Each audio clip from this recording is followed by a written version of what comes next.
Yeah. That we're in a very cool underground room. But yes, welcome to today's UWork seminar. A couple of announcements that you see up here. Next Monday, several different things going on as far as ambassador elections, an arts and crafts night. Wayne, do you want to give more info? Yeah, it's here. We're doing ambassadors elections. If you weren't at the first meeting, we're deciding to do the same structure, and you can read about that in the email I sent. We're doing the same structure as last year, so a president and then like a few VPs. But you can read more about it and also find out how to put yourself up to be a candidate for one of those positions I sent it at like 3 o'clock. So check that out. And yeah, so we're gonna do a split event, half ambassadors elections, where we're just gonna do speeches, and then half arts and crafts night. So we'll have food, you should come, it'll be fun. Do people need to bring anything for arts and crafts night? You can. We have stuff. Well, yeah, We'll have stuff. things. But you can bring, if you wanna bring a craft, a personal craft, that's good too. Okay. But we will have things, so don't feel compelled to have to buy stuff to bring in. Yes. Oh, no, it's just sign. Or if you're not on the list. And the sign-in sheet's going around, so at the bottom, please do sign in if you didn't already. We'll just keep it rotating. Last week, I think you guys had your workshop on giving elevator speeches. So I hope you get some practice. Make sure you take some time this week to give your elevator speech to someone that you know. And then, if you're curious, we just got back from the biosphere. Raise your hand if you were with us at the biosphere. It was a lot of fun. But our next field trip, if you would like to join us, is going to be a hike on Mount Lemmon, which is a lot cooler than it is down here. That's going to happen on Saturday the 27th, and if you're interested, you can sign up. That link is in the UWork This Week message. It's also on our events on the UWork website if you would like to find it there. And I think that's what I have for today. Anything else, Quinn, that you can do? Okay, sounds good. So, today's seminar. What a wonderful question. Can curiosity become a career? So we have Dr. Alonso Favela with us today, who is in the Department of the School of Plant Sciences. And normally, as is UWork tradition, we have a UWork student that introduces our speaker. And in this case, Yvonne wasn't here this week, so she decided to record her introduction. I'm going to put that on for you.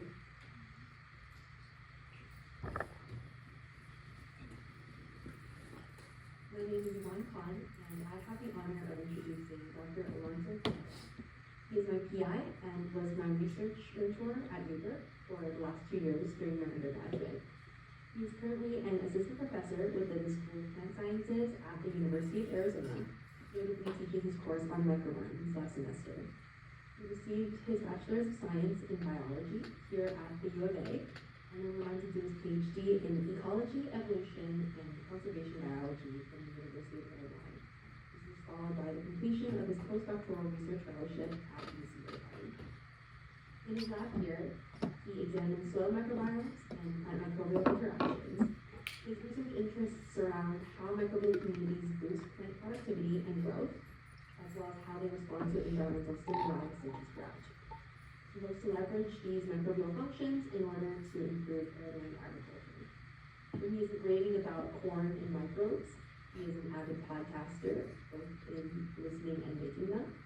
Outside the lab, he is also a skilled chef, enjoys hiking, and loves spending time with his adorable exclusive beagle, Momo. Please give a very warm welcome to my incredible mentor over the years, Dr. Alonso Favela.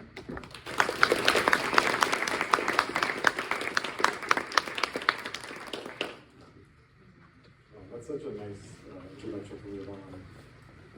She's currently in Japan. She's like on vacation, so that's why she's missing out. It's sad, but she's having a good time. Okay. Well, hello everyone. Thank you guys for having me. It's very exciting for me to be here and very exciting to meet all of you guys. I recognize a couple of you guys from courses that I've had. If you have my microbiome course, please let me know because I don't know where you guys live at all because it's online. But yeah, feel free to reach out to me. But as Yvonne mentioned, before I get into my talk, I just wanted to talk a little bit about where I've been, my journey, and my career trajectory. So I'm currently an assistant professor I got my PhD at the University of Arizona here. I was once in a summer program like you all. One of you, maybe three of you, will be professors one day, I hope. I did my high school, I went to Glendale High School. If you're from Phoenix, you know where that is. If you're not, don't worry about it. And then after finishing my undergraduate here, I took 0 breaks between undergrad and my PhD and immediately started graduate school at the University of Illinois. The University of Illinois is in the middle of a cornfield, like literally in the middle of nowhere. And the reason they convinced me to go there was because they offered me a fellowship at the Smithsonian Tropical Research Institute. So when I started my academic journey, I wasn't really sure what I wanted to do, and I'll talk a little bit about that more. But during my PhD, I really figured out what I wanted my research to mean and represent and all that good stuff. And then after Illinois, I went to UC Irvine, so I moved back across the country. And then after my postdoc, I was lucky enough to get a position here back at my alma mater, back in my home state of Arizona. And like Yvonne mentioned, I'm obsessed with microbial communities. You guys are going to learn a little bit about microbial communities today and how they can help society. So why do I care about microbes? Most of the biodiversity on this planet is microbial in nature, and they're omnipresent components of the ecosystem that we don't really understand. So if you were to map all of the biodiversity of the planet species, the vast majority would be bacteria, followed by fungi, followed by archaea. These groups make up the vast majority of the life on this planet, and we don't really understand how they work. And we don't understand how they work because they exist in microbiomes. So what are microbiomes and where do they come from? Microbiomes are communities of microorganisms that live in a specific habitat. And microbiomes basically exist everywhere on this planet. You'll see microbiomes on yourself, so they'll live in your gut, on your skin, in your hair, and they'll influence things in your day-to-day life, like how well you digest, bread. They exist in our built environments. So there are buildings, typically old buildings with low ventilation. They'll harbor microbial communities that can harm you. Now people are trying to design buildings to control the flow of microbes in the building. And they also exist in the ecological and biological world. Soils and oceans are full of microbes, and they have the most of the diversity on this planet of microbial life. And they're really important for the ecological functions of those systems. And these habitats where microbes live can be biotic, so they can be biological habitats like on our gut, or they can be abiotic, like in a building.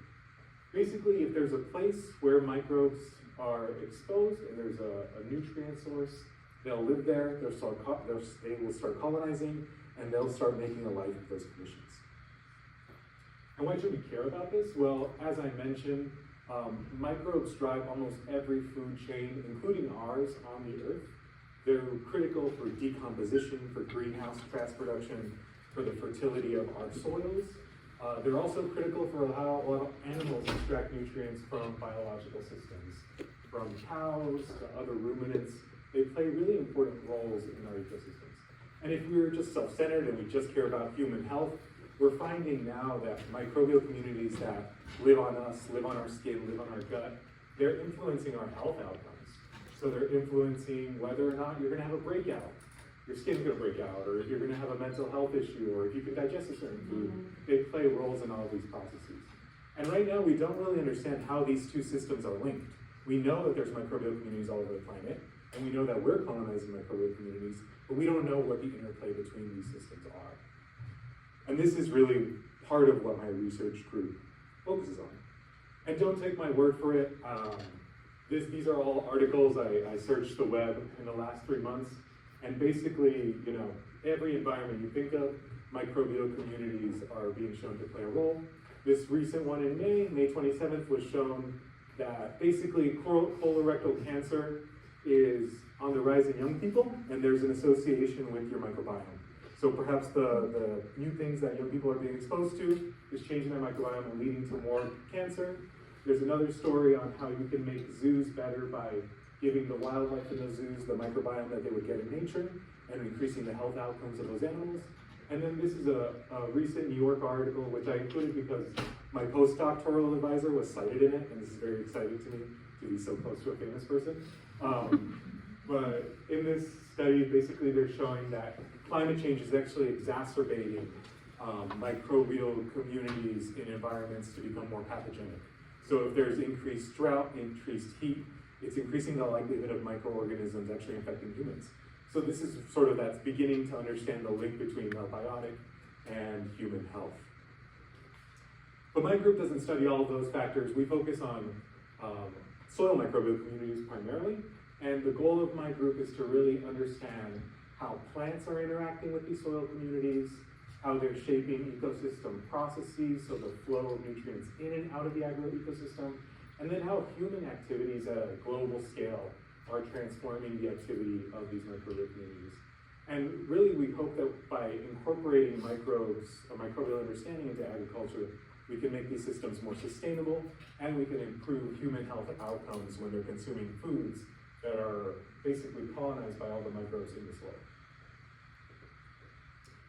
And I guess I'm going to give a very brief, I'm going to try to make it extremely brief, and then I'll talk about my career path. But one thing that we do know, and the reason I like studying agricultural systems, is that microorganisms in the agroecosystem have been on the front line of disturbance. So here are a couple examples from history, ancient Mesopotamia, ancient Mesoamerica, almost modern Midwest, where they're basically disrupting the soil and changing the biogeochemistry in the soil to allow plants to grow. Basically, since humans invented agriculture, we've been transforming these microbial communities intentionally and unintentionally to get the outcomes we want. And even though we are making these changes, we haven't had a very good relationship with our soils. Currently, 52% of all fertile food-producing soils are classified as degraded, and this is expected to increase as time progresses to 90% by 2050. And as a soil becomes more degraded, it actually produces less yield. So this soil degradation is expected to cause a 12% decline in overall food production. And this is bad. If we run out of food, societies start to crumble. So, and like I mentioned, agriculture also changes soils. So agriculture disrupts the water cycling, the nitrogen cycling, and the carbon cycling of soils. We change it by tillage. We over-fertilize, causing eutrophication in the environment. And about 80% of our fresh water is consumed by agriculture in the United States, and globally, I think. So we're changing these soils on purpose, and we're making all these changes. So what my group is trying to do is understand how plants intentionally interact with microbes, and how evolutionarily they've been selected to interact with these microbes in soil. So this is primarily what we focus on, and seeing if we can manipulate the functions of that plant-microbe interaction. And we mostly do this because it's recently been shown that plants on their root system, they will be colonized by microbes, and that colonization will be controlled genetically. So different genotypes of plants, so plants that have different genetic makeup, will recruit different microbes from the soil system. And who they call towards their root system will have consequences on how productive they are in a soil system, how well nutrients move into the plant, and how disease resistant they are. So since we've discovered this, now we're trying to intentionally alter the genetics of the plant to have an interaction with these microbial communities in the rhizosphere that are beneficial to sustainability. And so this is just a little schematic of what this would look like at a microscopic scale. So the plant will release compounds that will cause some microbes to move towards the plant. Some of these microbes can have a beneficial interaction with the plant, resulting in the plant being more productive. Some can have a negative interaction with the plant, making the plant less productive. And a lot of these microbes have distinct microbial functions. So we're really trying to understand the rules of what's happening on the root surface. And something really cool that I'm just gonna go into one vignette of some of the work that we've done, is that we've already shown in my group that anthropogenic selection has been altering this plant microbiome since the 1950s. And we basically, in the study, what we did is we looked at maize cultivars. Maize is the most grown plant on the planet. And we realized that in the 1940s, we started applying a ton of fertilizer to maize. And this peaked around the 1980s. Around that same time period, there was genetic advancements in maize, making it more productive with this fertilizer spike. So one of the things I was hypothesizing was wondering whether this changing nitrogen environment that maize has experienced since the 1950s, if this resulted in changes in its association with microbial communities. So to test this, I got lines from the 1940s all the way until the 1980s. So these were all developed in different time periods in history. I grew them up in a greenhouse, and I gave them the same microbial community. And basically then I examined the microbiome that associated on these plant roots. We use a lot of fancy sequencing and bioinformatics, qPCR, to actually make sense of these microbial communities. And then I asked the question whether we've changed maize and its rhizosphere microbiome over the past half century of agriculture. And basically what we saw is that we did. We've changed maize's ability to recruit nitrogen-fixing microbes. These are microbes that actually bring nitrogen, which is the primary component of fertilizer, to the plant. It stopped attracting these microbes. So plants from the 1940s recruited more of these nitrogen-fixing taxa compared to plants from the 1980s. So through time, there's been a decline in maize's ability to actually recruit and work with these nitrogen-fixing microbes. Probably because we're replacing all of the nitrogen that they would typically get from these associations with fertilizer. We also see that groups like nitrifiers, these are microbes that actually eat fertilizer and are very bad, and are even worse now that we have a fertilizer crisis in the United States. We also see that these microbes that eat fertilizer actually increase in the root system through time. So this was a really major finding because it suggests that we've altered maize, we've altered its interaction with its microbiome, and we've transformed how it's worked. I'm just gonna skip through this. And after finding that, I wanted to look a little bit further back and see how teosinte, this is maize's wild relative, interacted with microbial communities. Were there some interactions that we could get from this wild relative to improve modern maize? We did a bunch of fancy genetics and analysis, and basically what we saw was, yes, modern maize and teosinte recruit different microbial communities when given the same microbiome to start with. Modern maize has unsustainable nitrogen cycling processes occurring around its root system, and teosinte doesn't. We were able to actually find the genes in teosinte, the wild relative, that resulted in this functional gain in nitrogen microbe interactions. And then we were able to show that it actually resulted in a yield increase under lower nitrogen conditions. So what we're trying to do here is rewild the plant ecological microbial interaction by using teosinte relative. And this is already translated to real gains for farmers, and it's something that we're trying to commercialize. And the importance of this is that we're trying to get the plants to work with the soil, work with the microbes, so we can apply less fertilizer and make crops cheaper. So that's kind of one story, but right now my group is trying to understand all of the other things that microbial communities are doing. They don't just interact with the nitrogen cycle, they interact with a variety of functions ranging from carbon cycling, nitrogen cycling, and the cycling of water. And as you guys know, water is the big issue in Arizona. We're running out of water. How much longer are we gonna have it? What are we gonna do? Scream emoji.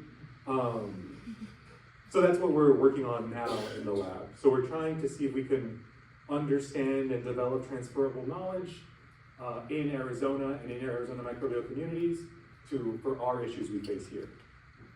And this is where Yvonne comes in. Yvonne was a U group student, started 2 years ago, awesome student. And Yvonne actually started some of the first experiments here at Arizona in my lab to understand how microbes change the hydrology of the soil. And Yvonne and I developed these really cool systems where we put a fake soil in there, we can control the microbial species that go into that soil, and then we can add water to it and see how those microbial species change the movement of water in the soil system. And basically what Yvonne found, she wrote her paper and it's in review right now, which is, I think, really impressive for 2 years and an undergrad research experience.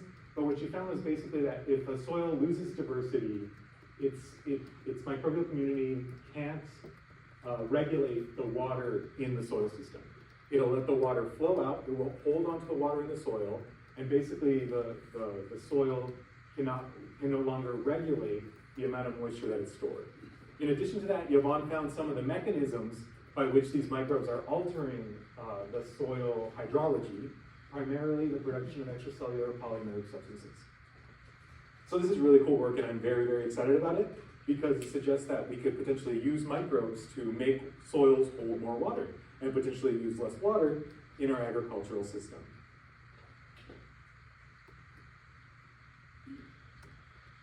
Thirsty. But we also have several other projects where we're trying to understand how maize evolution across different ecosystems alter these processes that Yvonne looked at in water alteration. I have students who are looking at the genome of plants and the microbial community to see how these two systems are evolving together. And I also have students who look at ecological systems and they're comparing how saguaros, the iconic Tucson plants microbial community, are changing across the ecosystem and changing across their life stage for hopefully conservation purposes. And really my approach is to use a systems-based understanding that incorporates microbial communities, genetics, human processes, ecosystems to hopefully lead us to some sort of functional sustainability that takes ecology into account. Okay, I know that was a lot, but I feel like I'm good on time. I am good on time, so I still have so much time. So how did I get there? What I presented basically amounts to around a decade of work, maybe a little bit more. This didn't all happen overnight. I wasn't born a beautiful prodigy, even though I'd like to tell myself that. And I really wasn't born, I think, to be a professor. I was a first-generation high school student, a first-generation undergrad, and a first-generation grad student. This is the Opportunity Atlas. It tracks how much opportunity a person has based on where they grow up. Basically, how many free available resources are around. Are there public education programs in the summer? Are there all these things that we know enhance student outcomes? And in this Opportunity Atlas, that little black dot in the center is where I grew up. There was not a lot of opportunity around. So it really wasn't, when I started my undergraduate career, I really didn't think, oh, I'm gonna go be a professor. And of course, I grew up in the Mexican community. I grew up in a Spanish-speaking high school. I honestly was maybe like a B+, A- student.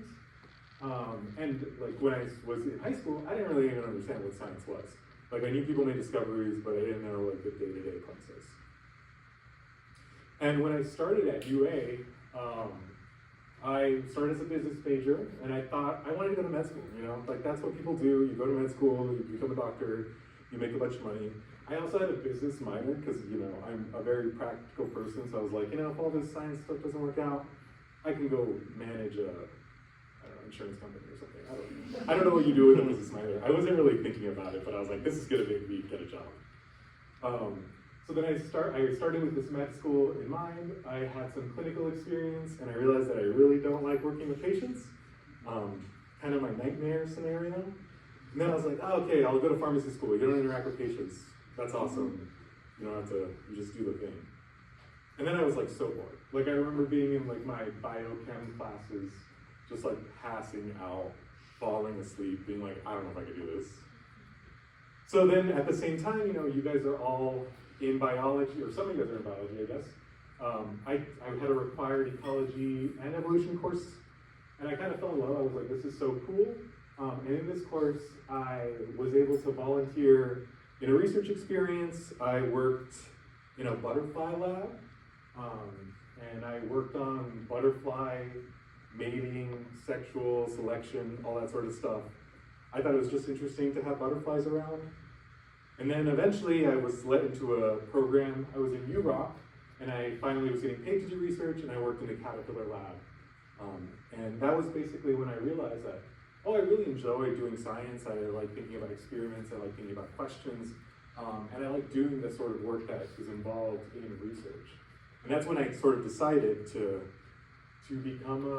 apply to grad school. And I decided very late. I decided like my senior year. And it was really that I thought science was cool because you could sort of discover things that weren't known. You could be like the first person to ever observe a phenomena or a process, and you could be the person to describe that process. And I thought this was, I don't know, I still think it's the coolest thing ever. Like, I wouldn't be doing this job if I wasn't excited by the unknown. But I still wanted to help people. So, you know, I went into undergrad thinking, okay, I want to like help people, you know, abstractly in some way that doesn't involve talking to them. But then, and even though I really enjoyed my research with butterflies and moths, I knew that like working with Lepidoptera wasn't my passion. And I just imagined myself going home, you know, my parents are immigrants and they're very practical. And I just imagined going home and being like, I want to go do a PhD on butterflies. And then just being like, what are you talking about? And of course, you know, butterflies, they're very important. They're critical pollinators. They're very, very important, but it was just hard for me to be able to make that connection to myself and my family. And this was something I really, really struggled with, you know? I had a certain set of research experience, and I really enjoyed the research process, but I knew that wasn't what I wanted to dedicate my life to. And I knew it wasn't what I wanted to dedicate years to. Yeah, but you know, it's a big commitment. It's very competitive. You do a bachelor's, you do a PhD, you do a postdoc, and then you have to get grants, you publish papers, you have to do outreach, you have to do all the things. But at the end of the day, I decided to do academia because I loved answering questions, I loved asking questions, I liked posing questions, and this was, I think that this is the best place to do that sort of thing, you know? There isn't like a profit structure that controls what questions you ask and how you can ask it, and I thought that was really cool. And hopefully it continues to be the case for the future.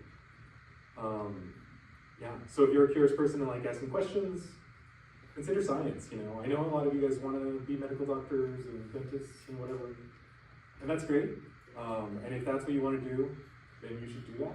But if you like doing research, you can also do research when you're in med school, in dentistry and all that sort of stuff. I have a lot of friends who did PhD MDs, and they did research and became doctors all at the same time. They did work double the amount that I did, but you know, that was their choice. So, any advice? Make sure you find mentors that can support you and your journey. We're all on different journeys. We all got different things going on. Find someone who can help you with your journey and can accept it.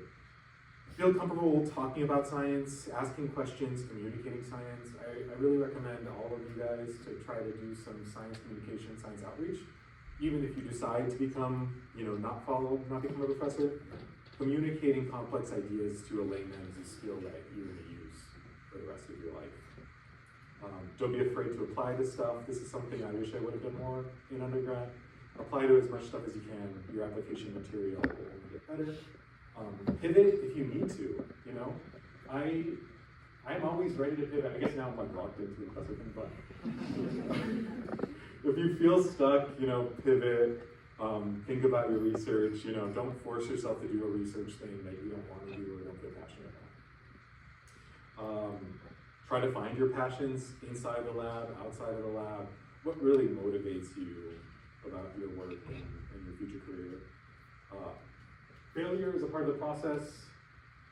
Remember this, failure is a part of the process. You don't want to be a hothouse flower, so this is a flower that only can exist in a greenhouse, and then as soon as it is put outside, it like dies and withers. I've known a lot of people in sort of these paths where everything has been really easy for them, and then they try to do something that isn't easy for them, and they sort of like fall apart. And I guess if I had any advice, is like, failure is part of the process. Nothing is going to be perfect. Things will grow, things will get better.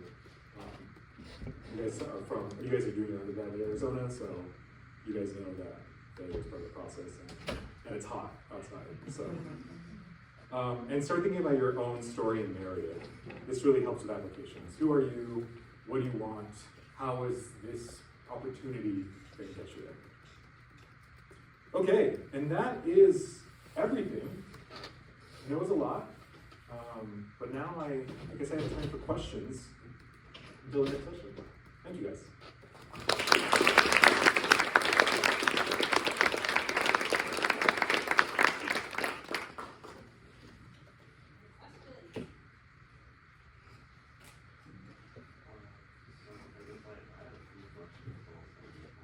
Okay.